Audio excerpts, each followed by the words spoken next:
Hello students, welcome back to physics class. Students, आज हम यहाँ पे बीएससी 6 सेम का पेपर 1 जो हम कर रहे थे atomic molecular and laser physics, उसमें एटॉमिक के से स्पेक्ट्रोस्कोपी से रिलेटेड नेक्स्ट टॉपिक कर रहे हैं। ठीक है, जो वो नेक्स्ट टॉपिक है वो है हमारा spin orbit interaction and doublet term separation.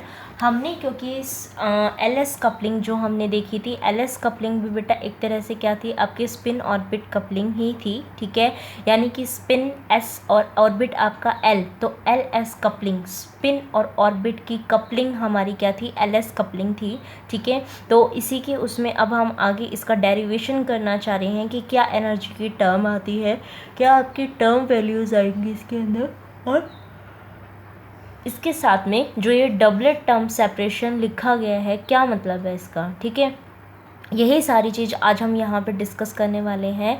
तो बेटा एक चीज़ आपने ध्यान दिया होगा कि जो हमारा कोई भी एक ऑर्बिट है, इस ऑर्बिट के उसमें हमारा जो इलेक्ट्रॉन है वो हमारा मूव करता है। ठीक है, तो अगर इलेक्ट्रॉन इस ऑर्बिट के अंदर मूव करेगा तो करंट प्रोड्यूस करता है। ठीक है, जब हमने मैग्नेटिक मोमेंट देखा था तब देखा था ना कि इलेक्ट्रॉन अगर इसके अंदर मूव कर रहा है तो वहाँ करंट प्रोड्यूस करेगा। करंट जहाँ होगा वहाँ मैग्नेटिक फील्ड भी होगा। ठीक है, तो जब हमारा इस मैग्नेटिक फील्ड के साथ ये हमारा जो मैग्नेटिक फील्ड हमारा ऑर्बिट का प्रोड्यूस हुआ था किसी भी इलेक्ट्रॉन के, जब वो रिवॉल्व कर रहा था किसी न्यूक्लियस के चारों ओर, जब उससे अगर spin magnetic moment of electron हमारा इंटरेक्ट करने लग जाता है, जब हमारा ऑर्बिटल मैग्नेटिक मोमेंट के साथ स्पिन मैग्नेटिक मोमेंट हमारा इंटरेक्ट करने लग जाता है, तो उस इंटरेक्शन को हम क्या बोलते हैं, स्पिन ऑर्बिट इंटरेक्शन बोलते हैं। ठीक है, तो अब तक हमने जो देखा था वो ये देखा था कि हमारा एक ऑर्बिट है, एक ऑर्बिट के साथ एल की वैल्यू, जैसे मैंने पी ऑर्बिट लिया हुआ है, इसके साथ एल की वैल्यू मेरी 1 है और एस हमें पता है आपका हाफ होता है। तो इसके रिगार्डिंग आपको पता है वहाँ पे आपको टोटल एंगुलर मोमेंटम की 2 वैल्यूज़ आपको मिलेंगी। ठीक है, यानी कि 1 प्लस हाफ और 1 माइनस हाफ वाली। 1 प्लस हाफ करते हैं तो हमारे पास P हमारा क्या आता है 3/2, और 1 माइनस हाफ करते हैं तो हमारा आता है P हाफ। ठीक है, तो इसका मतलब एक P ऑर्बिट जिसके जे हमें अभी नहीं पता था, लेकिन जब इस तरीके से हमने उसकी स्पिनिंग उसके साथ इंटरेक्ट करवाई तो हमारे पास कितनी वैल्यूज़ आई बेटा, वहाँ पे 2 वैल्यूज़ आई हैं। तो एस के लिए नहीं, पी के लिए, डी के लिए, एफ के लिए, इनके आपके क्या आते हैं, 2 ही आपके टर्म्स आएंगी इस तरीके से। तो ये जो डबलेट आपके आए हैं इनके बीच में कितना क्या गैप होता है, क्या वो इंक्रीज़ करता रहता है गैप, क्या वो डिक्रीज़ करता रहता है, किसके बढ़ने से वो इंक्रीज़ करेगा, किसके घटने से वो डिक्रीज़ करेगा, क्या होगा इसके अंदर, हमें ये सारी चीज़ें इसके अंदर देखनी है। ठीक है, तो यही चीज़ के साथ जो हमें आज डिस्कस करना है वो क्या है, आपका स्पिन ऑर्बिट इंटरेक्शन। और स्पिन ऑर्बिट इंटरेक्शन ही हमारा किसके लिए रिस्पॉन्सिबल है, डबलेट टर्म सेपरेशन के लिए है। तो इसी के साथ अटैच टॉपिक है हमारा डबलेट टर्म सेपरेशन भी। ठीक है, क्योंकि डबलेट टर्म सेपरेशन किसी भी एक इलेक्ट्रॉन जो पी ऑर्बिट में था उसके डबलेट टर्म्स आ रहे हैं, वो किसकी वजह से आ रहे हैं, आपके जब आपकी इंटरेक्शन हो रही है स्पिन और ऑर्बिट की। क्लियर, तो हमें यहाँ पे क्या करना है, पहले स्पिन ऑर्बिट इंटरेक्शन के बारे में लिख लेते हैं। ठीक है, उसके बाद इसका डेरिवेशन करेंगे। ठीक है, तो लिख लीजिए आप यहाँ पे, ये बना के नहीं आना, ये आपको समझाने के लिए था। ठीक है, यहाँ से स्टार्ट करिएगा। The spin magnetic moment of electron interacts with magnetic field generated due to orbital motion of electron around the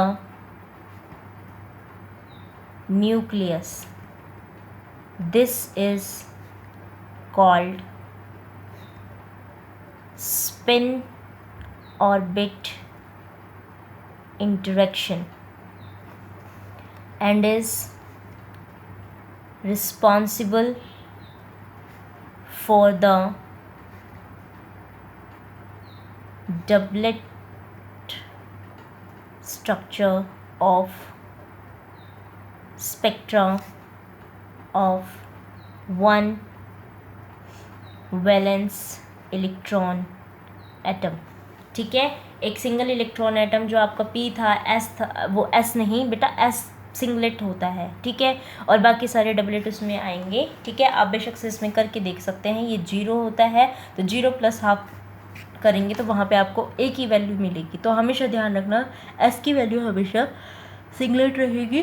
P, F, D, G जितने भी हैं उनकी टर्म्स डबलेट के उसमें आप बता सकते हो। ठीक है, आगे ट्रिपलेट भी हो सकते हैं। फिलहाल SPDF के लिए बोला है मैंने कि डबलेट है। ठीक है, तो इसके डेरिवेशन स्टार्ट करते हैं।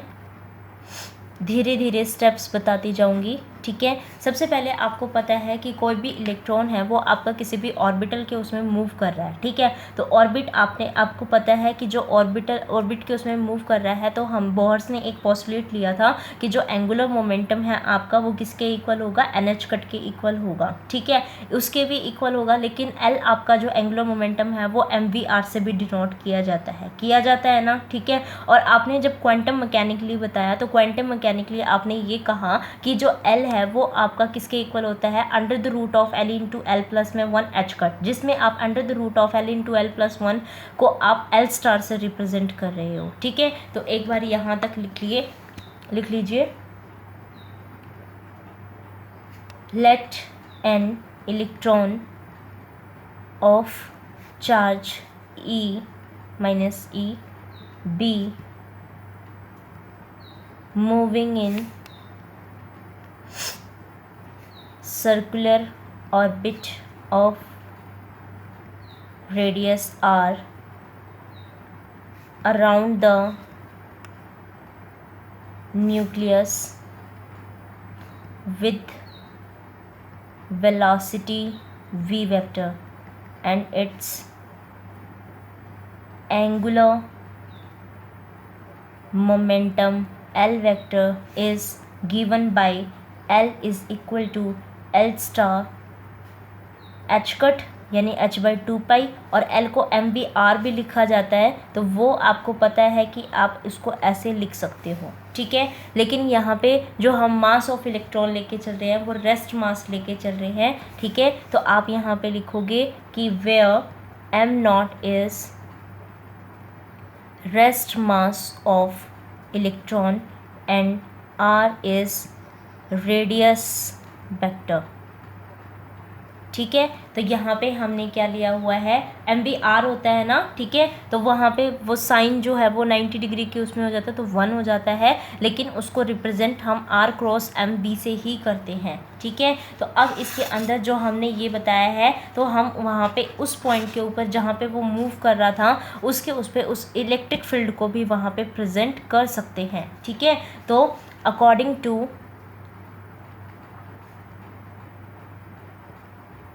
Classical electromagnetic theory, electric field due to nuclear charge which along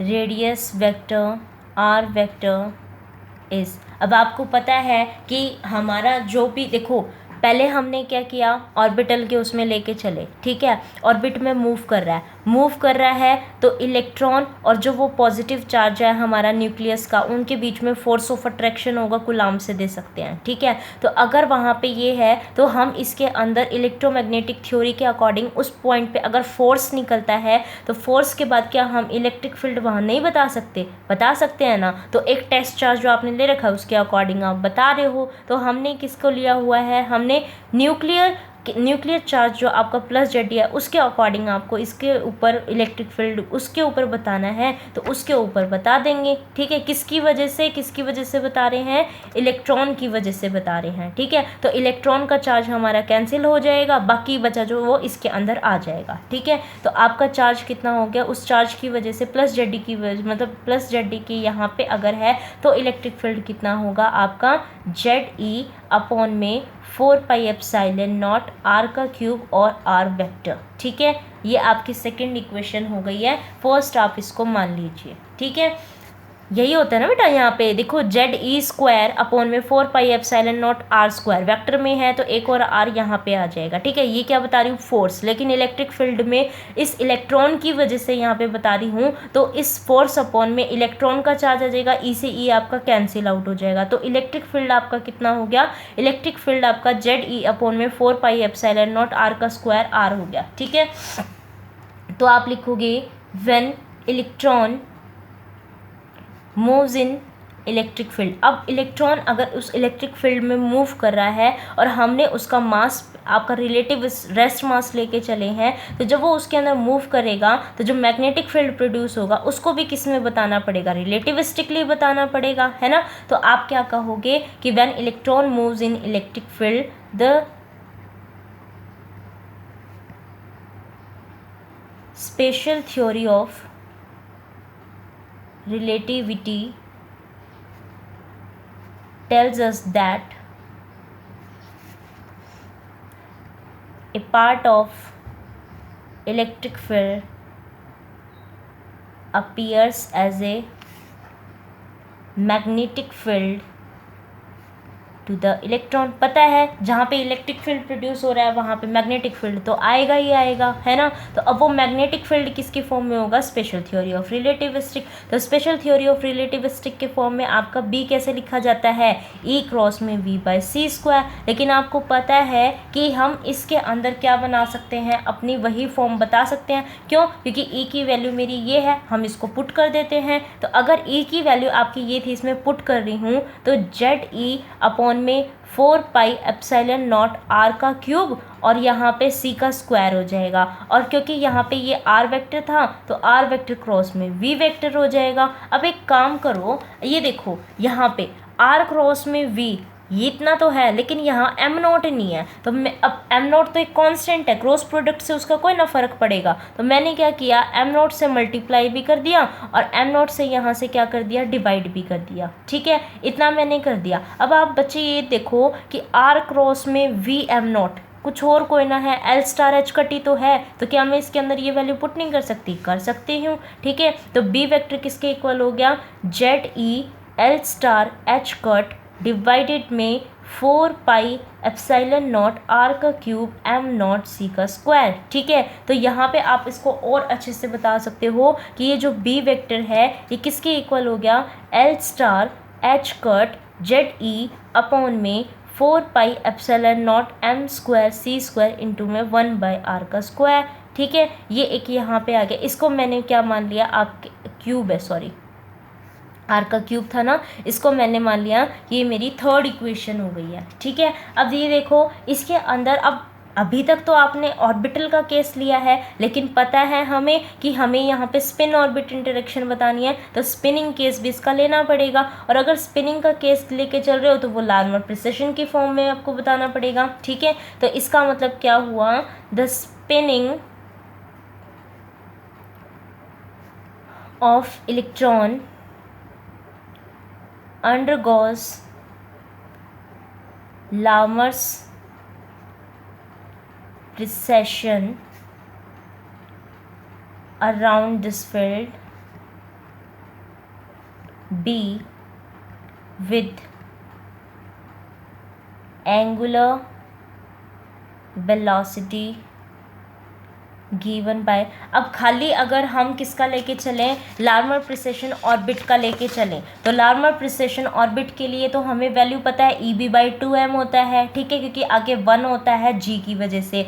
लेकिन अगर हम किसके बारे में बताते हैं, स्पिन के लिए बताते हैं, ठीक है। तो अब ये स्पिन हमारा लार्मर प्रिसेशन के अंदर हो गया, तो लार्मर प्रिसेशन की एंगुलर फ्रीक्वेंसी कितनी हो गई आपकी, ट्वाइस टाइम, क्योंकि स्पिनिंग 2 जी की वैल्यू 2 होती है इसके अंदर, यहाँ पे ई बी बाई कितना हो जाएगा 2m नॉट, तो 2 से 2 कैंसिल हो गया, ये कितना रिजल्ट आ गया E B by M naught, ठीक है। इसको मैंने फोर्थ इक्वेशन मान लिया। अब क्या हो रहा है बेटा इसमें कि ये जो रिजल्ट आया है ये तो हमारा ट्वाइस टाइम हो गया जो हमारा ऑर्बिट के मोशन से होता है। इसका मतलब कुछ ना कुछ तो गड़बड़ है, क्योंकि लार्मर प्रिसेशन की फ्रीक्वेंसी आपकी कितनी थी, ई बी बाई 2m थी। अब ये E B by M naught क्यों हो गई है, इसका मतलब कुछ ना कुछ इसके अंदर रहता है, ठीक है। तो अब ये जो रहता है फिर किसने दिमाग लगाया? देखो पहले थॉमस ने सारा का सारा काम किया था, लेकिन अब बीच में कहीं पे भी नहीं आया, तो उन्होंने क्या किया, थॉमस ने ये कहा कि भाई ऐसा कुछ नहीं है, ये जो आप इसकी स्पिनिंग उसमें करवा रहे थे इसके अंदर एक रिलेटिविस्टिक प्रिसेशन और इंक्लूड होगा। ठीक है, तो आपको क्या करना पड़ेगा, एक रिलेटिविस्टिक प्रिसेशन लेना पड़ेगा, जो कि किस अकॉर्डिंग होगा वो इन्होंने बताया कि आपकी रिलेटिविस्टिक प्रिसेशन की जो एंगुलर फ्रीक्वेंसी होगी वो आपको इतनी कंसीडर करनी पड़ेगी, और उसके बेस पे अगर आप इसको निकालोगे तब आपका रिजल्ट बिल्कुल वैसा आएगा जैसा आपने पहले प्रिसेशन के अंदर उसको निकाला हुआ था। ठीक है, तो ऐसा हुआ, तो पहले हम इसको लिख लेते हैं, फिर उसके बाद इनका भी देखते हैं कि इन्होंने क्या बताया। तो this is twice the ordinary Larmor's precession for orbital motion of electron. The relativistic treatment of this problem tells that there is another relativistic precession omega r is known as Thomas precession। Spelling ठीक कर लो बेटा precision की, PRECESSION, precision, precision. ठीक है, तो precession and this is omega R is equal to half of omega L. समझ में आया कि उन्होंने ये कहा थॉमस ने कि ये जो प्रिसेशन आप लेके चल रहे हो ये आपका सिंपल आ रहा है, ठीक है, लेकिन आपको इसके अंदर एक रिलेटिविस्टिक प्रिसेशन की टर्म लेनी पड़ेगी, जिसको हमने थॉमस ने करा था, तो थॉमस प्रिसेशन ही हमने इसका नाम दे दिया। और ये जो रिलेटिविस्टिक प्रिसेशन आपका ओमेगा आर है ये कुछ आपका हाफ ऑफ ओमेगा एल की वैल्यू के होगा। ठीक है, तो जो रिजल्टेंट एंगुलर वेलोसिटी है आपकी वो कितनी बन जाएगी, then the resultant angular velocity of precession is कितनी हो गई बताओ, omega L dash is equal to omega L minus में ओमेगा जो पहले थी उसमें अब वाली को सब्ट्रैक्ट कर दो तो कौन सी हो जाएगी, जो आपकी अब आई है, ठीक है, रिजल्टेंट वाली आई है, तो आपकी वाली कितनी हो जाएगी, ओमेगा एल माइनस में half of omega L dash. ठीक है, सॉरी ये इस तरीके से, ठीक है, तो ये कितनी हो जाएगी आपकी half of omega L vector. ठीक है, और ओमेगा एल की वैल्यू कितनी थी, अब 2 आपका हट गया था ना इसके अंदर, लार्मर प्रिसेशन जो आपने इसका दिया था स्पिन वाला उसमें 2 हट गया, और अब इसकी वजह से क्या आ गया, रिलेटिविस्टिक की वजह से वो 2 दोबारा आपका आ गया है। ठीक है, तो आप यहाँ पे इसकी value E B by M naught थी उसको पुट कर देंगे, तो आपका ओमेगा एल डैश किसके इक्वल आ जाएगा, E B by 2m not के। ठीक है, तो ये आपका कैसा आ गया, जैसा आपने पहले ले रखा, तो ये वैसा ही आ गया जैसा आपका पहले था। तो आप इसके अंदर E B by 2m naught था, बी आपने निकाला हुआ है ना मैग्नेटिक फील्ड, ठीक है, तो ये बी की वैल्यू आपने जो मैग्नेटिक फील्ड की निकाली हुई है इसके अंदर पुट कर दीजिए। ठीक है, तो आपका एंगुलर प्रिसेशन आ जाएगा यहाँ से omega L dash is equal to half of E by M naught, और बी की वैल्यू कितनी है बेटा यहाँ से जेड ई अपॉन में 4 pi epsilon naught M naught C का स्क्वायर, और ये 1 बाई आर का क्यूब, और यहाँ पे डॉट में एल स्टार एच कट हो जाएगा। ठीक है, अब क्या बताना था हमें, यहाँ पे स्पिन ऑर्बिट इंटरेक्शन बतानी थी ना, एक बार इसके लिए लिख लीजिए, this is just equal to ordinary Larmor's precession. ठीक है। जैसा आपका पहले वाला लार्मर प्रिसेशन था एज इट इज़ आपका ये रिजल्ट वहाँ पे आ गया है, हाफ ऑफ 2m0 आ गया था वहाँ पे, ठीक है। और ये रिजल्ट पूरा का पूरा हमारा आ गया है। लेकिन अब हमें स्पिन ऑर्बिट इंटरेक्शन थी, तो बेटा ध्यान दो, स्पिन ऑर्बिट इंटरेक्शन आपका किसके इक्वल होगा, जो आपका प्रोडक्ट होएगा लार्मर प्रिसेशन वाला रिलेटिविस्टिक के केस को लेके, वो वाले की जब प्रोडक्ट करेंगे हम स्पिनिंग प्रोजेक्शन के साथ, ठीक है। क्योंकि यहाँ पे एल स्टार तो आपका है ही, ठीक है। एल स्टार का अगर डॉट प्रोडक्ट आपका किसके साथ होएगा, एल स्टार का प्रिसेशन जब तक एस स्टार के साथ नहीं होगा तब तक हम इसके अंदर स्पिन ऑर्बिट इंटरेक्शन नहीं करवा सकते। तो अगर इंटरेक्शन करवानी है तो इस चीज़ को आपको किसके साथ मल्टीप्लाई करना पड़ेगा ताकि उसका प्रिसेशन भी एडअप हो जाए, तो हमें स्पिन का प्रोजेक्शन करवाना पड़ेगा, ठीक है। तो इसके लिए हमें क्या करना पड़ेगा, now the spin orbit interaction, energy निकालनी है ना, energy del E L S is किसके इक्वल है, is equal to product of angular velocity of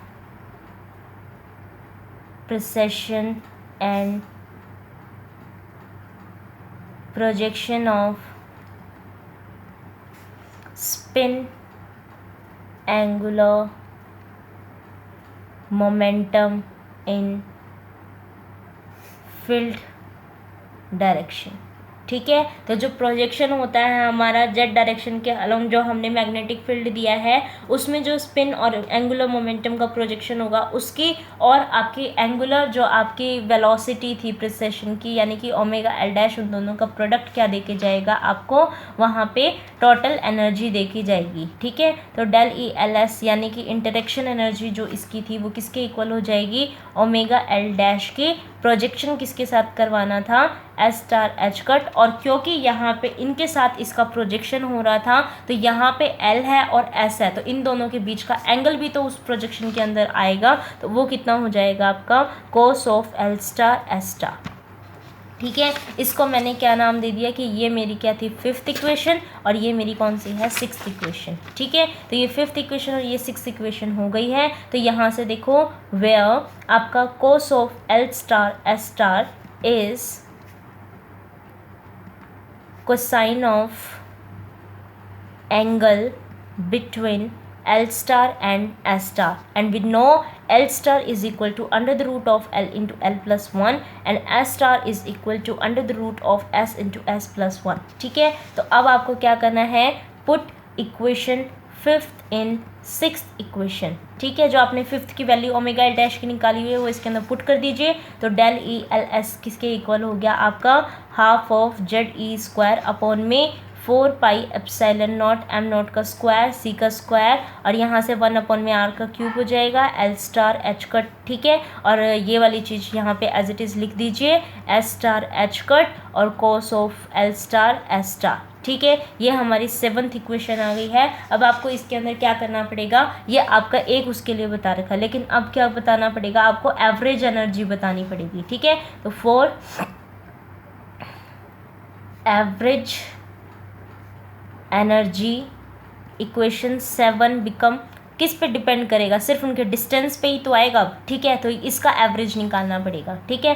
तो average energy del L E L S आपका जो एवरेज आएगी वो सिर्फ किस पे डिपेंड करेगी, इसके रेडियस के ऊपर, ठीक है। तो यहाँ पे से कितना आ जाएगा, Z E square H cut का स्क्वायर अपॉन में यहाँ पे कितना हो जाएगा आपका 8 पाई एप्सिलॉन नॉट एम नॉट का स्क्वायर सी का स्क्वायर, और यहाँ पे 1 बाई आर का क्यूब का बार, ठीक है। क्योंकि अब इसका क्या करना है आपको, बस इसका एवरेज बताना पड़ेगा, L star S star cos of L star S star, ठीक है। इसको 8th इक्वेशन मान लीजिए, ठीक है। अब बेटा क्या करना है, इसका अगर हम एवरेज फाइंड आउट करने लगेंगे ना तो बहुत टाइम लग जाएगा, तो आपको सिर्फ पर्टर्बेशन थ्योरी इसके ऊपर अप्लाई करनी है, उसका रिजल्ट यूज़ करना है, ठीक है। हम इसको पूरा डराइव नहीं कर सकते, बहुत ज़्यादा लेंथी हो जाएगा, ठीक है।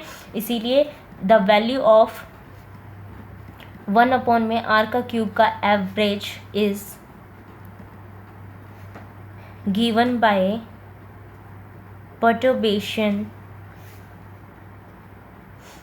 Theory and quantum mechanically. और क्या रिजल्ट मिला वहाँ से? ये मिला कि 1/r का क्यूब का वेक्टर जो होता है वो z का क्यूब अपॉन में a नोट का क्यूब n का क्यूब l इंटू में l प्लस में हाफ और l प्लस में 1 के इक्वल होता है। ठीक है, आपको ये रिजल्ट पूरा का पूरा ध्यान रखना पड़ेगा। ठीक है, तो यहाँ पे आपको इस रिज़ल्ट को ध्यान रखना पड़ेगा। और इस रिज़ल्ट को अगर मैं इसमें पुट कर दूँ तो del E L S आपका ये किसके इक्वल हो जाएगा? ZE स्क्वायर एच कट का स्क्वायर अपॉन में 8 पाई epsilon not m square c square z का क्यूब अपॉन में a नोट का क्यूब n का क्यूब l इंटू में l प्लस में हाफ l प्लस में 1। और यहाँ पे आपका क्या है? L star S star cos of आपका L स्टार S स्टार। अब आपको इसके ऊपर काम करना है। ठीक है, तो इसके ऊपर काम करने के लिए एक बारी यहाँ पे ये भी बता देते हैं कि जो ये L स्टार S स्टार है ये आपस में प्रोजेक्शन कर रहे हैं किसके? अबाउट Z स्टार के। हमें पता है ना L और S आपस में प्रोजेक्शन करते हैं, ये L हो गया, ये S हो गया और ये रिजल्टेंट हमारा J आता है। ठीक है, तो ये प्रोजेक्शन करते हैं, तो इन दोनों के बीच का जो एंगल होगा वही तो इसके अंदर J के अंदर इंक्लूड हुआ ना। हाँ ठीक है, तो इसका मतलब J is equal to L plus में S के इक्वल अगर आपका था। ठीक है, तो आप यहाँ से क्या लिख सकते हो? स्क्वायरिंग बोथ साइड कर सकते हैं। तो J स्टार का square is equal to L star का स्क्वायर प्लस में आपका S स्टार का स्क्वायर प्लस में 2L star S star cos of L star S star हम लिख सकते हैं। ठीक है, तो इसका मतलब क्या हुआ कि vector model of an atom L star and S star precise about the resultant J star। ठीक है, and hence